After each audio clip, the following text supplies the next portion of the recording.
Good morning to all the colleagues out here. Your Excellency, General Tan Sak, Deputy Prime Minister and Minister of Foreign Affairs of Thailand. It's a pleasure to have you here. You kept your promise. Thank you. Your Excellency, Dr. Akhtar, Vice President, Islamic Republic of Iran.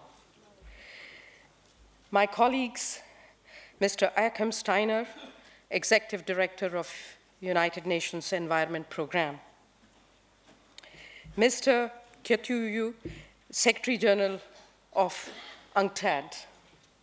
Honorable Ministers, Excellencies, distinguished delegates, thank you for being here. My presentation this morning is driven by the order of the business this morning. So it will be getting into some of the administrative details also of why we are having this event and how we are going to manage the process of Asia-Pacific Sustainable Development Forum. As most of you know, global negotiations on the post-2015 Sustainable Development Agenda, including the Sustainable Development Goals, are in the final stages of preparation, with a declaration being framed for the General Assembly Summit in September. In parallel, the Addis Ababa Accord is being finalized for the 3rd International Conference on Financing for Development to be held in July. And intense efforts are underway to foster consensus on a new agreement on global climate action for the UN FCCC COP21 in Paris in December. All these platforms are intended to reinforce each other. Building on the outcomes of our deliberations last year, where you all were present, the second Asia-Pacific Forum on Sustainable Development, what we call APFSD, is an opportunity for member states to reflect on sustainable development and to provide further direction for our joint efforts. In our deliberations, we need to focus on developing greater understanding of how to achieve balanced integration of the 3 dimensions of sustainable development: social, economic, and environment, what I call the C, which will help us to see the nexus between these dimensions and explore how the countries of our region are gearing their national development frameworks and priorities. We also look forward to receiving your guidance on follow-up and review mechanisms. Since we will be presenting the findings of the ESCAP theme study on balance integration in the next session, I will focus my opening remarks today on a number of key priorities in relation to the order of business. The outcome of the forum will be shared with the 71st session of the Commission next week, and then with the high-level political forum on sustainable development, what is called the HLPF, to be convened during ECOSOC session, which is going to be running towards the end of June to early July. Your perspectives and guidance with our development partners will take through stronger regional platforms to support implementation of national sustainable development programs and action. Excellencies, based on the feedback from all of you, our member states' negotiations, one of the mandates of United Nations regional commissions are likely to receive will be to assist member states by ensuring effective regional follow-up and review mechanism for SDG implementation with global reporting responsibilities. The synthesis report of the Secretary General also proposes a regional component for the review process. This would include what we call the peer reviewing tailored to regional and sub-regional needs undertaken by existing mechanisms in a participatory, multi-stakeholder process to consider national reports, identify regional trends, obstacles, commonalities, best practices, and lessons learned, and to generate solutions and mutual trust, in particular between the public, private sector, and civil society. The APFSD will build on the experiences of existing regional review mechanisms and serve a central role in coordinating action and services as a part of this follow-up and review process. In developing our thinking on regional review mechanisms, there are a number of issues on which the Secretariat would value your views. First, which principles should be considered to guide the follow-up and review mechanisms? Second, what incentives might encourage states to participate and engage actively in follow-up and review? Third, how best can we develop a comprehensive program of action on data to be launched in the region as proposed globally by the Secretary General in his synthesis report? So, priority tasks for APFSD 2015 are quite well defined by the processes. The APFSD consultations are not intended to duplicate the ongoing negotiations in New York, which, as you know, are based on the proposals of the Open Working Group for 17 specific SDGs. And your colleagues are already finalizing the negotiations on that.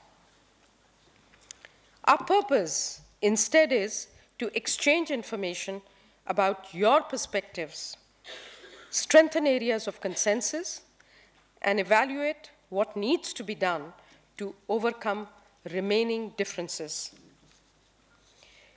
So we would especially value briefings on your national sustainable development goal strategies, institutional mechanisms, and modalities of working, as well as progress on national level follow-up and review.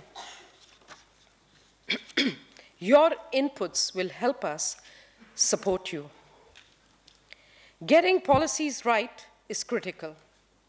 We have learned many lessons from our regional experience of implementing the Millennium Development Goals. The more comprehensive scope of the Sustainable Development Goals will require that we apply these learnings, particularly in terms of the need for stronger ownership and government responsibility for identifying and acquiring the capacities necessary to deliver on agreed goals and targets. Another key learning from the MDGs was the need for a comprehensive framework for the means of implementation to back the ambitious agenda with supportive financing and effective global and regional partnerships. It is important to recognize that both the sustainable development and financing tracks now underscore the need for cohesive, nationally owned sustainable development strategies supported by integrated national financing frameworks with supportive domestic and international enabling frameworks. Given that governments will be formulating their SDG priorities, stronger policy and institutional coordination and integration across all sectors and spheres of government will be critical to ensure effective implementation of the goals and targets. In parallel, there is a need for continued stakeholder ownership within and across both public and private sectors, and most of all, with civil society. Success will only be achieved through collaboration and partnership. Several stakeholders have joint responsibility for the implementation of sustainable development. And we are harnessing each of the broader stakeholder group to make this possible. This is why ESCAP has facilitated a range of extensive consultations this week with business leaders, environmental authorities, and representatives of civil society, held back to back with the APFSD. And we hope to carry forward this tradition. I believe that the vibrancy of the dialogue processes in our region will translate into a robust and inclusive architecture for integration, implementation, and review. Your perspectives on the future form and substance of the APFSD beyond 2015 are key. At the request of member states, a consultation process has been facilitated on this topic. Process has been facilitated on this topic with a proposal based on the result now being made by the Secretariat for your consideration and discussion. In evaluating the inaugural APFSD session held last year, this forum was thought to be transformed into a forum that can play a critical role that will help foster high-level regional commitment to action. It would help us enhance the integration of the three dimensions of sustainable development at all levels. It will help strengthen the science policy interface and identify new and emerging sustainable development challenges. With these considerations, the Secretariat is proposing a standalone APFSD for 2016, timed so that its deliberations and decisions can be reported to the 72nd Commission session and taken up at the HLPF. We look forward to your feedback on the proposals and to your concrete guidance on the way forward. I'm convinced that the value of a regional sustainable development platform is not only will help us not only to support the technical aspects of implementation and capacity building, but also the fostering of regional norms and opportunities for effective regional engagement to ultimately strengthen implementation at the national level. In recent weeks, significant progress has been made at the global level in clarifying what is required to forge a strong and inclusive post-2015 development agenda. These deliberations have underlined the critical role that regional dimension must play as countries share common experiences and challenges within regions. The regional follow-up and review process I mentioned earlier could, for example, encourage countries to share information, knowledge and experiences, strengthen their respective capabilities, and define coherent regional policies and approaches. This would also help member states to translate global goals into policies, guidelines, recommendations, and standards that could be implemented at the national level, as well as mobilize partnerships and regional cooperation. We understand the enormous demands that successful implementation of the SDGs will place on all of us, particularly on our member states. From setting up implementation frameworks at the national and local levels to mobilizing the means of implementation and developing a transparent and inclusive process for follow-up and review. The ESCAP Secretariat, in collaboration with other United Nations agencies and development partners, stands ready to assist member states in implementation. Let us together make every effort to match the ambition of the post-2015 development with the appropriate scale and focus of financial support and other means of implementation. I believe that finance will drive sustainable development. We recognize that financing for sustainable development is a critical challenge, but there are also many opportunities for this region to mobilize financing. These includes possible harmonization with commitments to be made at the 3rd International Conference on Finance for Development in order to support the means of implementation. At the regional level, there are also opportunities for such synergies.